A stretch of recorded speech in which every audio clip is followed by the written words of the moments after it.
Boa noite a todos, sejam todos bem-vindos à Casa Espírita Chico Xavier. Vamos dar o início aos trabalhos da noite, levando os nossos pensamentos a Deus. O pensamento, começamos com a oração que o próprio Cristo nos ensinou. Pai nosso que estais no céu, santificado seja o vosso nome. Venha a nós o vosso reino, seja feita a vossa vontade, assim na terra como nos céus. O pão nosso de cada dia dai-nos hoje, Senhor. Perdoai as nossas dívidas, assim como nós perdoamos os nossos devedores. Não nos deixeis cair com tentações, mas livrai-nos de todos e qualquer males, que assim seja, Pai. Em nome de Deus, de Jesus, o Cristo de Deus, de Chico Xavier, o mentor dessa casa espírita, e de toda a espiritualidade amiga e benfazeja, damos por aberto os trabalhos da noite. Hoje, a palestra será proferida pela nossa irmã Cleimar Oliveira, do Seara de Jesus, com o tema Quando a culpa se torna ponte para o recomeço. Vamos todos vibrar para que ela seja inspirada através da espiritualidade amiga e que nós saibamos receber a grande palestra. Obrigada. À vontade. Obrigada? Isso. Ok. Boa noite a todos. Vocês estão bem? Eu estou muito feliz de poder estar aqui. Agradeço o convite da casa, que é sempre uma oportunidade de crescimento para nós, é sempre uma oportunidade de aprimorarmos todo aquele emanancial de lições que a doutrina espírita nos traz. E quando nós podemos colocar isso em prática, nos acolhendo e também sendo servidores do Cristo na mensagem, com certeza nós temos um ganho muito grande. Então, que o Mestre Jesus, nesse momento, possa permitir que os corações de todos vocês se abram de forma muito sincera para a mensagem que nós vamos falar aqui. Eu digo vamos falar, porque eu apenas sou um instrumento da espiritualidade. E ele vai ao encontro das necessidades que cada um aqui trouxe. Muitos de vocês estão nessa casa pela curiosidade, outros buscando algum entendimento sobre a vida, sobre o sentido dela, outros com alguma dor, enfim. O fato é que a doutrina nos conforta. Então é sempre bom poder escutar algo que possa nos auxiliar nesse processo, nessa nossa caminhada. E o tema que eu trago como proposta é um tema muito presente no nosso cotidiano, que vamos falar sobre a culpa. Mas eu não venho trazer a culpa hoje na minha fala, no sentido pesado que ela nos traz. Porque sim, a palavra culpa ela tem um peso um tanto que desconfortável, um peso que tanto angustiante, um peso meio que punitivo, um peso que mexe lá com o nosso egoísmo quando ela aparece. E ela é meio que inevitável. Porque em nossa jornada aqui no plano físico, nós vamos ter momentos em que vamos errar, em que vamos cair, em que vamos ser tomados por atitudes e ações que vão de alguma forma reverberar algo negativo ou positivo. O fato é que geralmente quando nós erramos, ela se faz presente. E quem é aqui que gosta de errar? Provavelmente, muitos de nós não gostamos. Por quê? Porque quando erramos, vem aquela sensação tão ruim. É como se não tivéssemos feito a coisa certa. Ou por conta do nosso orgulho, aquele sentimento do seguinte, capaz, eu errar? Não posso. O que os outros vão pensar a respeito desse erro? O fato é que a culpa traz esse peso. Mas a minha proposta hoje aqui, nesse bate-papo que nós vamos estabelecer, é trazê-la a ela como uma forma de recomeço, como uma oportunidade que o Espírito tem de olhar para aquele equívoco cometido e, a partir de então, traçar novas rotas, traçar novas formas de passar por esse processo que muitas das vezes nos é doloroso e mais, nos paralisa. Então a proposta é que a gente tenha uma visão diferente dela, não tão negativa, que a respeito nós ainda temos e fomos absorvendo dentro dessa construção coletiva. O fato é que, quando nós encarnamos aqui no plano físico, nós viemos com uma certa penumbra nos nossos olhares. É como se tivesse uma cortina que não nos permite ver as coisas com mais clareza. Imagina só, se lembrássemos dos atos cometidos em outras existências, o peso que seria lidar com isso, porque já é bastante difícil lidar com o peso das escolhas equivocadas nessa existência. Imagina saber aquilo que fiz, ou comigo mesma ou com outro. Não conseguiríamos, talvez, aguentar esse peso. O fato é que, mediante essa cegueira que vemos, quando mergulhamos na carne, estamos imersos aos nossos desejos, ao sanar os nossos vazios. E temos que compreender que o nosso planeta Terra foi nos dado e foi construído com o auxílio do Cristo. Ele nos deu tudo o que nós precisamos, todos os recursos naturais que fazem parte dele e que hoje nós usufruímos. Mas nós também somos co-criadores o tempo inteiro. Por quê? Porque nós somos células de Deus. Vibra em nós essa inteligência suprema. Por isso que nós não somos únicos. Nós estamos interligados uns com os outros e vibramos com essa energia, porque somos energia. Então, se somos co-criadores, o tempo inteiro nós estamos recebendo das esferas espirituais e manifestando e criando coisas aqui. Tanto é que os recursos materiais que nós temos à nossa disposição, nós recebemos a intuição do alto, recebemos esse pensamento, criamos a intenção e materializamos tudo que hoje temos ao nosso acesso. Então, a matéria, ela é importante? Ela é importante. Ela é energia? Ela é energia. Ela vibra também. Mas ela está aqui para o nosso bom uso. E esse bom uso deve ser feito de quê? De forma equilibrada. Mas o que acontece conosco? Quando nós mergulhamos nela, nós descobrimos um manancial de possibilidades. O nosso espírito, ele traz na sua bagagem as suas mazelas, mas também traz aquilo de bom construído de outros processos para ser potencializado e utilizado a nosso favor aqui no plano físico.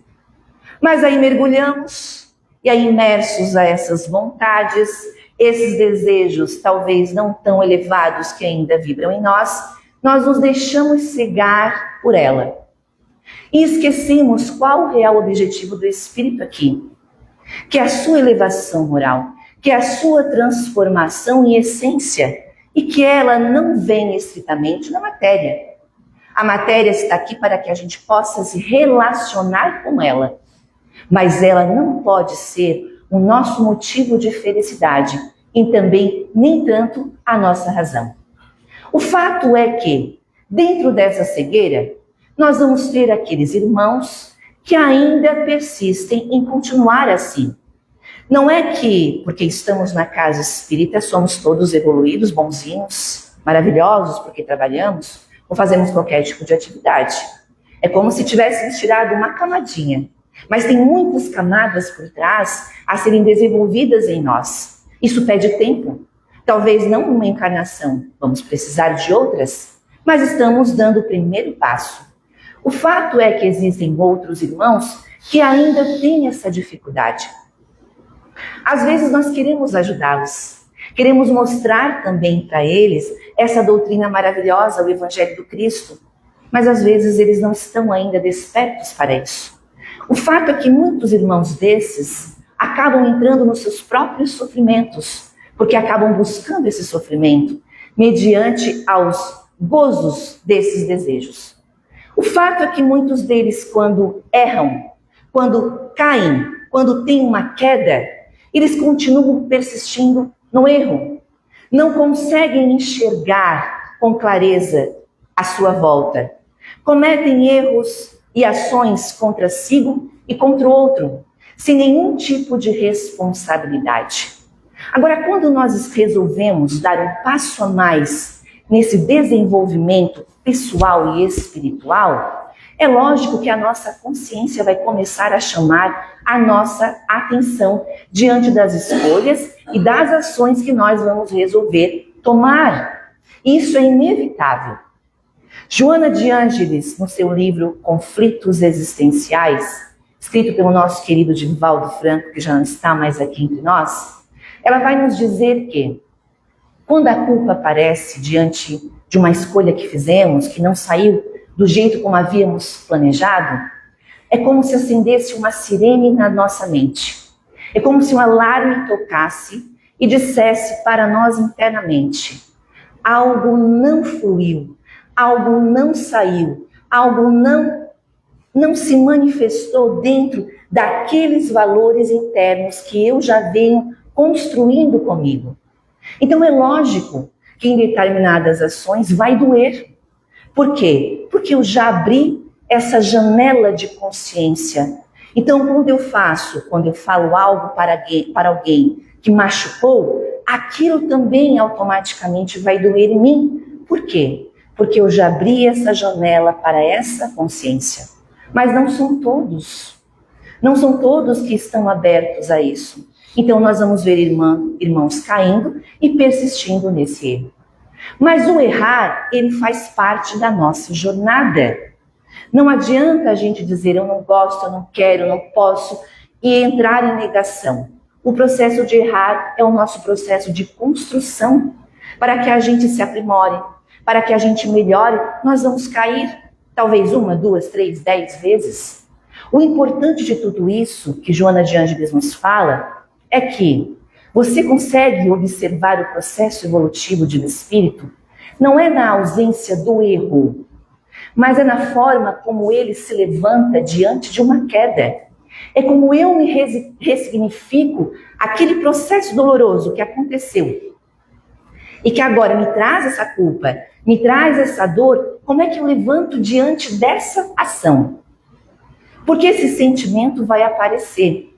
E quando a culpa nos aparece, eu não sei vocês, mas a vontade que temos é cavar um buraco, se enfiar e não deixar ninguém ver. Por que isso dói tanto? Porque principalmente mexe no nosso orgulho. Eu errar? Por que eu errar? Como? Vão achar o que de mim? Vão pensar que eu não sou bom? Que eu não sou esperto? E nessa cabeça, na cabeça da pessoa, quando ela passa por isso, ela entra num processo de ruminação negativa. E aí ela já não fica mais só na fala, ela já vai vibrando no pensamento. E nós sabemos que pensamento é vida. Tudo que pensamos, tudo que falamos, tem uma potência de ir e de voltar ao nosso encontro. Mas aí fica a questão. Mas por que eu tenho, além do orgulho, essa dor, esse desconforto? Porque vezes, lá atrás, na minha educação que eu recebi, tanto na infância quanto na adolescência, errar era visto como feio. Errar era sinônimo de eu não ter valor. Errar era algo que não mostrava de fato esse valor e essa perfeição que haviam me ensinado. Porque sim, todos vocês têm uma história. Eu tenho uma história. Todos nós crescemos em um ambiente, um lar, que foi onde nós criamos as nossas primeiras bases. Seja com o pai, seja com a mãe, seja por aquele que foi criado com seu avô, tio ou tia, não importa. Ali dentro recebemos os devidos cuidados para que hoje nós estivéssemos aqui adultos. E é ali nesse lar que nós recebemos as nossas bases de valores morais, bases de valores espirituais, bases de valores emocionais. É ali que eu olho o exemplo da minha mãe e eu sigo, o exemplo do meu pai e eu sigo, seja bom ou seja ruim. É ali que eu vou saber se eu posso tomar determinada ação ou não posso tomar determinada ação. É ali que vão dizer para mim, você não pode errar. Errar é feio. Se você errar, olha, você vai apanhar, ou algum castigo vem atrelado a essa fala. E aí ali eu vou constituindo. E é nesse mesmo ambiente que eu vou construindo o meu eu ideal.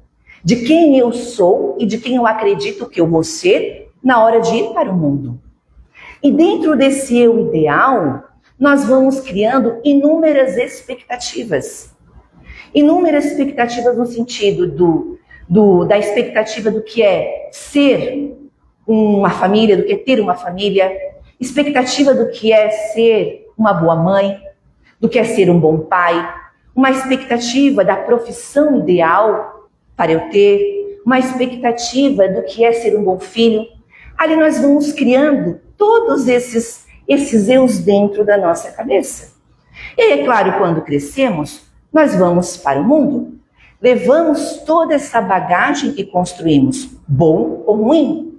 Aí chega lá fora, o que acontece? Eu me deparo com o outro. E com o outro. E o outro, ele também tem a sua bagagem. Ele também tem a sua história. Ele também tem os seus valores que ele construiu. E é lógico que vão haver coisas que vão se conectar e vão ter coisas que vão se repelar, que não vão se conectar, porque são valores diferentes um do outro.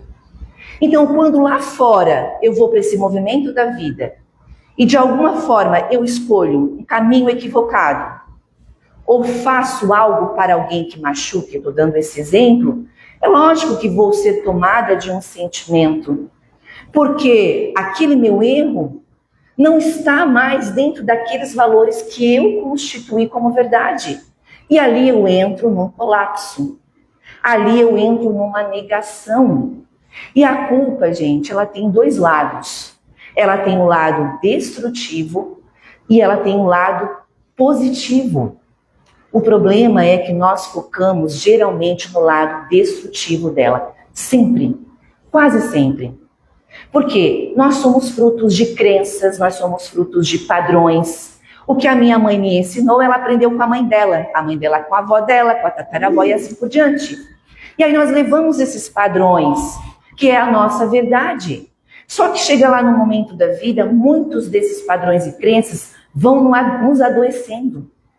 E se eu não faço um movimento interno de autoconhecimento comigo, de tentar entender quem eu sou, de me compreender como um ser espiritual, mas além de um ser espiritual, um ser dotado de emoções, de sentimentos, que precisam vir coisas que estão ali escondidas e serem acolhidas, eu vou me movimentando na vida através desses padrões e dessas crenças.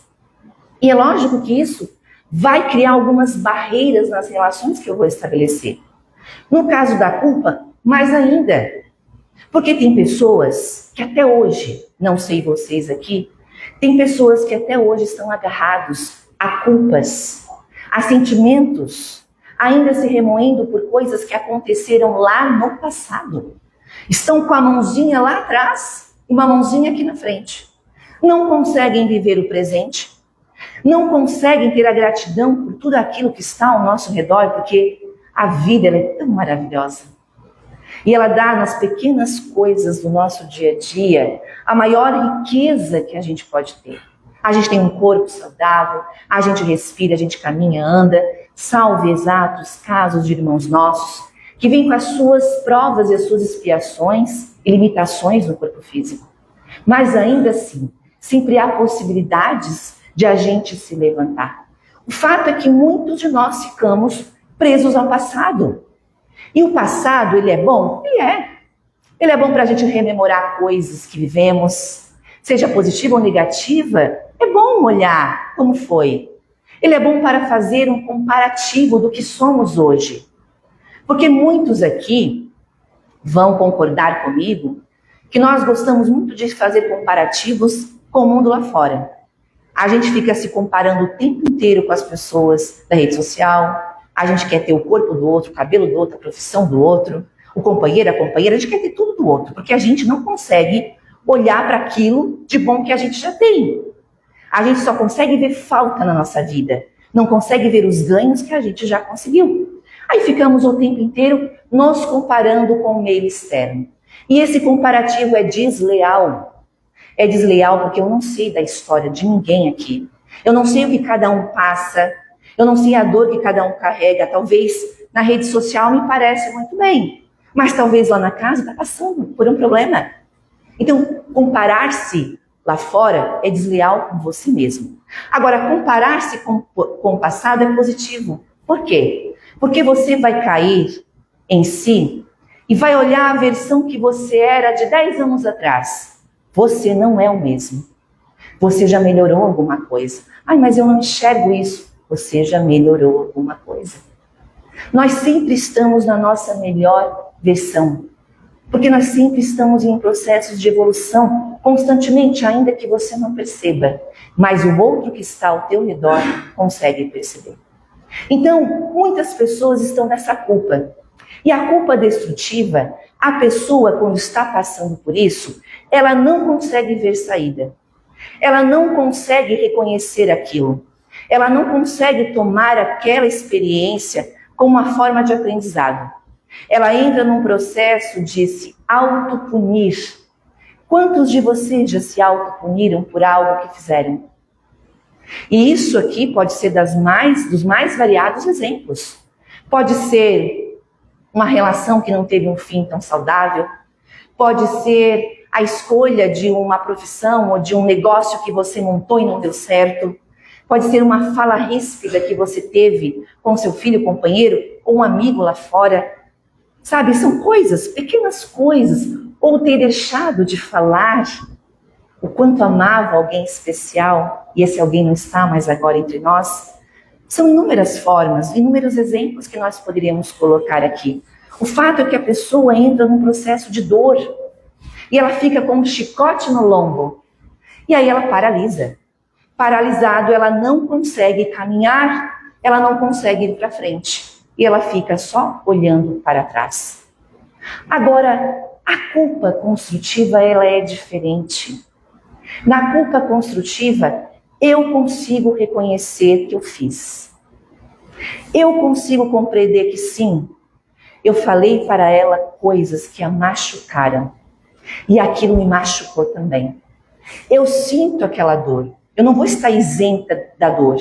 Eu vou sentir. Eu vou chorar, eu vou sofrer. Eu vou sentir o meu momento de isolação que eu preciso. Mas naquele mesmo momento eu reconheço. Eu me arrependo por aquela ação. E nesse arrependimento eu faço o quê? Eu me acolho. Sim, nós precisamos nos acolher sempre quando acontece algo desse tipo. E eu não estou aqui para passar a mão na cabeça do erro, não é isso. Mas se acolher se faz necessário, porque nós conseguimos acolher todo mundo lá fora, mas quando somos nós os praticantes de determinada ação, aí eu não presto, aí eu não sou bom, aí eu não sou inteligente. Aí a gente começa com várias falas pejorativas e diminutivas. Gente, Deus não nos pune, Deus nos educa. Já que a vida é uma escola, Ele não nos educa. Ele sempre está nos reeducando. Ele sempre está redirecionando algumas rotas na nossa existência para que a gente não persista em determinados erros. Então ele nos dá a oportunidade. Então a pessoa, quando ela entra nesse processo dessa culpa saudável, ela se acolhe com amor. E ela parte para a reparação. O que é a reparação? Ela vai tentar pedir desculpas para a pessoa. Quer dizer que a pessoa vai desculpar ela pelo que ela falou? Não, porque a desculpa está relacionada a outra pessoa, se ela vai querer ou não a mim. A minha parte de reconhecer e tentar fazer algo, cabe a mim. A partir dali, eu vou fazer e vou atrás de uma forma para me melhorar através daquela situação. Ou seja, O que eu posso aprender com essa circunstância em que eu falei tudo aquilo para aquela pessoa, ofendi? O que eu preciso mudar em mim? Talvez eu precise me acalmar um pouco mais diante de uma situação de discussão. Talvez eu precise me afastar se eu sei que eu sou uma pessoa que tem uma raiva muito impulsiva. Talvez eu precise me conhecer um pouco mais. Eu vou começar a estudar melhor, vou me autoconhecer. Eu vou fazer movimentos de melhora para que em outras circunstâncias eu não repita. Mas pode ser que eu repita? Sim, mas talvez não seja com aquela profundidade que aconteceu da primeira vez. Porque o fato em si ocorrido, eu não consigo mudar. Tenham isso em mente. O que foi feito no passado, a escolha que foi feita, não dá para mudar. Dá para mudar daqui para frente. Dá para, daqui para frente, criar novas rotas de crescimento e de desenvolvimento. Tudo sempre é possível. Nesse processo dessa culpa construtiva, eu estou entrando num desenvolvimento pessoal, diferentemente desse processo destrutivo que é o que a gente causa. E aí eu estou criando, sim, uma ponte. Eu estou aprendendo a recomeçar.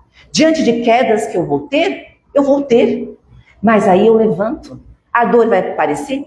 Vai, mas eu levanto a cabeça, sigo, procuro recursos, mecanismos, vou à casa espírita, vou ao passe, me coloco à disposição do trabalho solidário. Tem tanta gente, o Cristo mesmo nos diz, fora da caridade não há salvação, ou seja, se coloca à disposição do trabalho no bem, gente, que não há cura melhor para a nossa alma. Se colocar à disposição de escutar, de sorrir, de acolher alguém que está em necessidade, sempre é uma forma de a gente mudar algo em nós. Então, quando a gente olha para a culpa, não por esse lado negativo e destrutivo, e passa a ter dela uma visão mais acolhedora, de que ela nos mostra, ela nos faz nos conhecer melhor, ela faz com que a gente vá atrás de se desenvolver. E aí eu gosto de usar exemplos. E para usar exemplos, eu vou trazer 2 exemplos bíblicos muito conhecidos aqui dentro do Evangelho do Cristo. Judas e Simão Pedro. Quem é que não conhece o Judas e Simão Pedro? Principalmente o Judas, né? Judas, a gente gosta muito de chicotear Judas. Mas Judas, se a gente for parar para fazer uma análise também, Judas tinha também, como nós, a sua imaturidade espiritual. Assim como nós também, o seu olhar voltado ainda para a matéria de uma forma muito exagerada, como também nós temos. O fato é que o Cristo, quando escolheu os seus discípulos para estarem na sua jornada aqui no plano físico, ele sabia dos potenciais de cada um. Ele também sabia do potencial de Judas. Ele sabia do potencial de Simão Pedro. Ele sabia que Judas ia entregá-lo. Ele sabia que Simão Pedro ia negá-lo. Mas ele sabia que ali existia um espírito também em necessidade. Imagina Judas. Judas era um cara muito inteligente. Ele era um comerciante, um cara que lidava com dinheiro, um cara muito astuto para aquela época. Quando ele escuta Jesus, as falas do mestre, ele é como nós. Ele foi impregnado daquela energia. É como se, sabe quando o balão ele enche? Enche. É assim que acontece quando a gente vem na casa espírita. A gente vem aqui e enche o nosso balão. A gente se prepara. Então, Judas se enchia da mensagem do mestre. Só que dentro dele também vibravam as suas más tendências, como nós. Então ele ficava meio que o pé no lado dos desejos e no lado do Cristo. É claro que naquela circunstância vibrou muito mais o lado material, mas também houve ali uma situação de maturidade, porque Judas acreditava que o reino que Jesus iria estabelecer na terra era um reino material, era um reino que viria com guardas, era um reino que botaria a ordem do Império Romano, era um reino que iria libertá-los daquela escravidão. Só que ele não havia internalizado e entendido a mensagem do Cristo, que não era desse reino que ele falava. Mas enfim, ele caiu na tentação e entregou Jesus. Naquele momento, ele foi tomado de uma culpa. Imagine, eu fico tentando imaginar, mas é impossível, a culpa que adentrou o ser de Judas, a ponto de que ele não conseguiu lidar com ela e tirou a própria vida. Aqui nós temos um exemplo da culpa destrutiva, quando a gente não consegue lidar com ela. Do outro lado, nós temos Simão Pedro. Simão Pedro era aquele discípulo que estava sempre ao lado do Cristo. A sua fé, ou pelo menos a fé que ele acreditava que tinha, era inabalável. O tempo inteiro ali. E ele dizia para o Cristo, eu não te abandonarei nunca. Só que o que aconteceu? Diante daquela circunstância, tomado pelo medo, tomado pela insegurança, ele acaba negando. Ele acaba dizendo que não conhecia o Cristo quando os soldados romanos chegaram até ele perguntando: quem de nós não faria a mesma coisa? Quem de nós, talvez naquele momento em que fôssemos chamados por esses soldados, disséssemos: você conhece o Cristo? Quem de nós que não iríamos fugir pelas laterais? E ele aconteceu. Por quê? Porque apesar de ser o discípulo que veio com essa missão, ele era humano, que estava imerso na carne, no medo, na insegurança. E naquele momento ele nega que conhece o Cristo. Mas também eu acredito que foi naquele momento que a ficha dele caiu. Ali ele percebeu que aquela fé que ele dizia ser tão forte, ela meio que não era tão capaz de fazê-lo naquele momento confirmar que ele conhecia o Cristo. Mas o que aconteceu com Simão Pedro? O que ele fez? Fugiu? Não. Simão Pedro pegou e continuou a jornada com os discípulos. Até que um belo dia, o Cristo, depois do seu desencarne, aparece para Pedro, se materializa para Pedro e faz aquela famosa pergunta. Não sei se todos aqui conhecem, mas Pedro, tu me amas? Ele pergunta para Pedro 3 vezes. Pedro, tu me amas? Sim, mestre, é lógico que eu te amo. Pedro, tu me amas? Sim, mestre. Pedro, tu me amas? Sim, mestre. Então apacenta as minhas ovelhas. Naquele momento, renascia um novo Pedro. Naquele momento, renascia o Pedro preparado para levar a mensagem do Cristo adiante.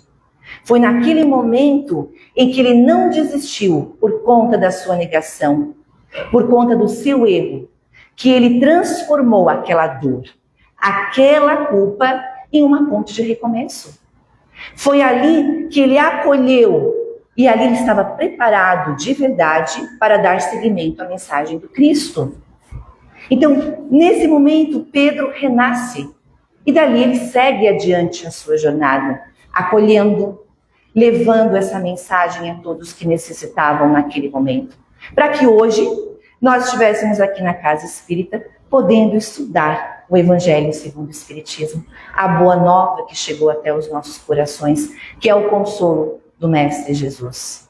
Mas ele precisou também passar pela sombra da insegurança, do medo, da culpa. Então nós também vamos passar por esses momentos. E se passarmos? E se chorarmos? E se quisermos ficar às vezes isolados? Fiquemos. Experimentemos as emoções, as dores que vão vir aos nossos encontros. Mas também vamos reagir. É como se o Cristo te chamasse o tempo inteiro. Vem ao meu encontro. Vem ao meu encontro que eu te acolho. Vem comigo construir um novo caminho para você. Um novo caminho pautado em novos valores. Então, o tempo inteiro, nós estamos sendo convidados a isso. E o erro é um convite à transformação.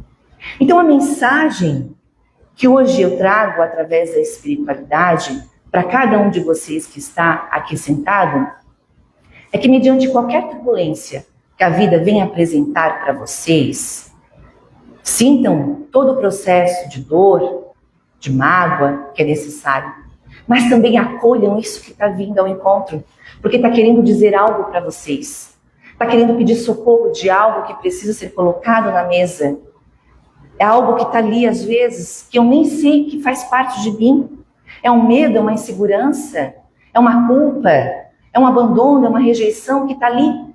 E que às vezes está me bloqueando, está me estagnando nessa vida e eu não consigo seguir o fluxo dela. E fico me penalizando. Penalizando por escolhas que eu fiz e que não deram muito sucesso. Não se comparem, porque essa comparação, como eu falei, ela é destrutiva. Mediante da escolha que eu fiz lá atrás, era o que eu dei conta. Agora eu vou fazer novas. E se eu errar, eu levanto, continuo e recomeço. É como a idade. Nós não temos idade para aprender. Nós não temos idade para recomeçar algo. Nós não temos idade para começar uma nova profissão. Nós não temos idade para amar, para ter um relacionamento. Nós não temos idade para fazer uma aventura na vida. Não temos. Todos os dias é uma chance que Deus nos dá de recomeçar. Então vamos pegar essa vida, vamos pegar essa energia divina que vem ao nosso encontro pelas pessoas que são colocadas ao nosso redor. Porque Deus o tempo inteiro ele vai lá dar um jeito de colocar o que a gente precisa para nos ajudar. Talvez precisamos estar com os olhos mais atentos, mais perceptíveis à sutilidade que Deus nos mostra, esse presente que Ele nos dá todos os dias. A vida por si só é um presente. Às vezes nós não conseguimos ter sentido dela, mas o sentido somos nós quem construímos a partir do caminho que nós decidimos traçar daqui em diante. Então, quanto mais levamos, quanto mais buscamos esse caminho que o Cristo nos convida, muito mais o nosso jardim interno está preparado para suportar as coisas. Isso não quer dizer que não vamos passar pelo sofrimento, porque estamos ao lado do Cristo. Isso ele falava para os seus discípulos sempre. Mas estaremos com as bases sólidas e sustentáveis, como um pilar de uma casa bem estruturada, para que ela não caia mediante as turbulências da vida. Era essa a minha fala de hoje. Agradeço a escuta de todos vocês e desejo assim que o Mestre Jesus ampare a cada um com os corações de necessidade e que tenhamos um final de semana abençoado. Que assim seja.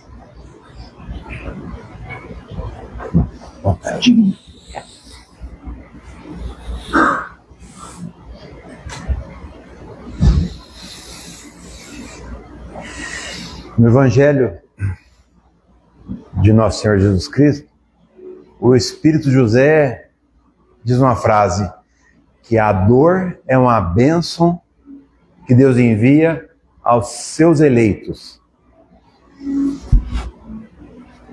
A dor é feita para nós acordar. Quando nós acordamos, nós temos, pela misericórdia de Deus, o Pai de infinita bondade, em recomeçar. E o recomeço, muitas pessoas acham que é o grande recomeço. O recomeço começa igual uma pequena criancinha, através do primeiro e pequeno passo. Talvez quando nós chegarmos em casa hoje, nós podemos emprestar o nosso ouvido para nossa esposa e escutar o que para mim é uma bobeira, mas para ela é uma grande dor. Talvez no serviço, no nosso trabalho, escutar nosso colega de trabalho. Talvez na rua, um apressado que quer passar na nossa frente com o carro, nós colocarmos o pé no freio e recomeçamos através da paciência para deixar esse irmão que está, quem sabe, sofrendo uma grande dor, a gente não sabe o que está acontecendo com ele. Através de pequenos atos, nós vamos construindo a nossa caminhada. A misericórdia do Pai nos fornece, nos permite um recomeço. Vamos recomeçar com as pequenas coisas. Depois que nós aprendemos a caminhar, aí sim, nós vamos dar um grande passo. Ajudar. Em vez de ajudar 1, 2, 10 pessoas, ajudaremos 100, 1000. Quem sabe no futuro, igual o Chico Xavier, que ajudava milhares de pessoas. E um dia, quando nós chegarmos a sermos um Cristo, ajudaremos milhares e milhares. Mas começamos lá no primeiro passo, através do recomeço. Obrigado, foi muito bom. Continuamos os trabalhos da noite. Agradecemos ao Pai. Senhor, permita, através da sua infinita bondade, que os espíritos superiores, os espíritos que trabalham na sua justiça, na sua bondade, na sua benevolência, que se encaminhem aos hospitais, onde inúmeros irmãos estão passando por provações aflitosas, dolorosas, mas que eles tenham paciência, porque essas dores são passageiras. Essas dores serão fruto de uma grande evolução do espírito de quem o passa. Essas dores, se nós aceitarmos com aprendizagem, nos trará uma grande evolução para o nosso espírito imortal. Rogamos a Ti, Pai, que os bons espíritos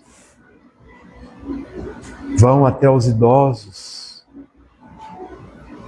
levando para eles paciência, resignação, compreensão pelas dificuldades que eles passam, pelas limitações físicas, mas que essas limitações abram a cegueira espiritual, se ainda eles estiverem. Nos lares desamparados, levem a paz, a oportunidade de sermos melhores a cada dia. Aos orfanatos, onde crianças estão temporariamente sem um pai, que os bons espíritos venham até nós, iluminarmos para sermos melhores e irmos até lá, em um orfanato, levar um abraço, levar um ouvido. Não precisa ser dinheiro. Se tivermos, excelente, ajuda também, mas ajuda muito mais uma compreensão do que o meu abraço fraterno é o verdadeiro amor que aquela criança, que na verdade é um espírito milenar, está esperando alguém para que a escute. Pai, Mãe, me ajude a caminhar. Tire as escamas dos meus olhos para que eu seja um espírito de paz, de amor ao próximo. Pai, obrigado por dar a oportunidade dessa encarnação. Obrigado de dar a oportunidade de muitas outras encarnações, quantas serão necessárias para que eu seja um Cristo. Mas depende de mim a verdadeira caminhada do bem. A gratidão.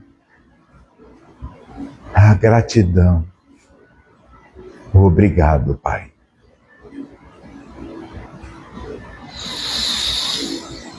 Deus, nosso Pai, que sois todo poder e bondade, dai a força àquele que passa pela provação, dai a luz àquele que procura a verdade, ponde no coração do homem a compaixão e a caridade.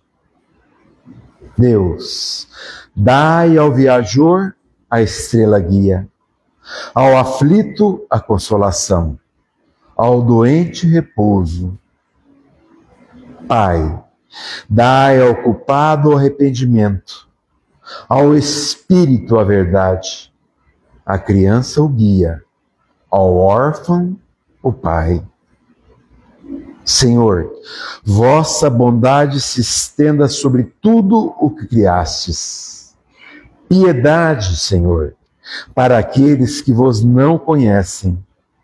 Esperança para aqueles que sofrem. Que vossa bondade permita que os Espíritos Consoladores derramem por toda parte a paz, a esperança e a fé. Deus, um raio, uma faísca de vosso amor pode abrasar a terra. Deixai-nos beber nas fontes dessa bondade fecunda e infinita. E todas as lágrimas secarão, todas as dores se acalmarão. Um só coração, um só pensamento subirá até vós, como um grito de reconhecimento e de amor. Como Moisés sobre a montanha, nós vos esperamos com os braços abertos. Ó bondade, ó beleza, ó perfeição. E queremos de alguma sorte merecer a vossa misericórdia, Pai. Deus, dai-nos a força de ajudar o progresso, a fim de subirmos até vós. Dai-nos a caridade pura, dai-nos a fé e a razão, dai-nos a simplicidade que fará de nossas almas o espelho onde se deve refletir a vossa imagem. Pai amado, que assim seja, Senhor eterno. Rogamos aos bons espíritos, emissários do bem, que dirijam-se às caixinhas que estão sobre a mesa na entrada dessa casa. Que esses bons espíritos recolham os nomes desses nossos irmãos que estão precisando de ter um pouco mais de esperança, para que a desesperança não toque mais nos corações deles, para que eles sejam amparados da sua infinita bondade, Senhor, para que tenham fé,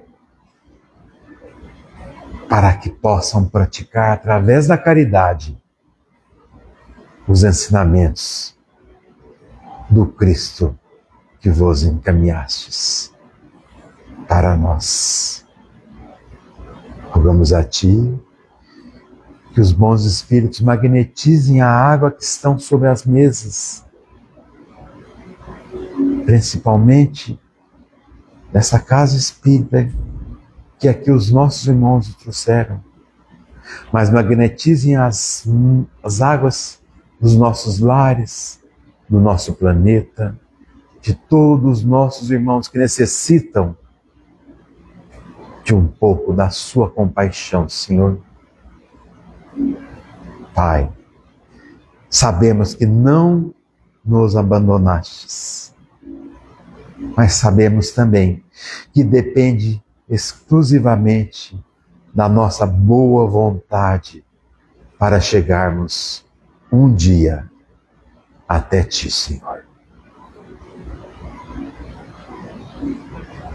Em nome de Deus, de Jesus, o Cristo de Deus, de Chico Xavier, o mentor dessa casa espírita, de toda a espiritualidade amiga e benfazeja, damos por encerrado a primeira parte desses trabalhos. Que Deus e Jesus estejam em nossos corações. Que assim seja.